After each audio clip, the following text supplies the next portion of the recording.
است. قطعات پایین دست. تو پرانتز بنویسید قطعات بعد از رگولاتور. کلاس برق. قطعات بعد از رگولاتور روی پرانتز. قسمت مکانیک گازسوز. بعد از رگولاتور. رگولاتور. تو پرانتز ببندید می باشد. ادامهش بنویسید این شیر تابلوی سیستم گازسوز.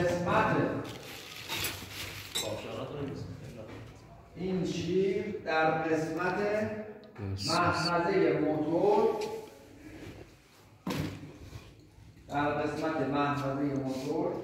و قبل از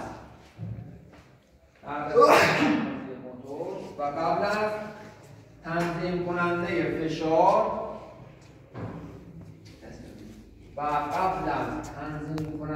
فشار تو پرانتز بنویسید رگولاتور. این یه نوع موتور پژو برای آموزش در کارگاه مکانیک می باشد.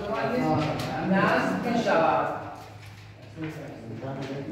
این کارگاه مکانیک نصب می شود. محصلی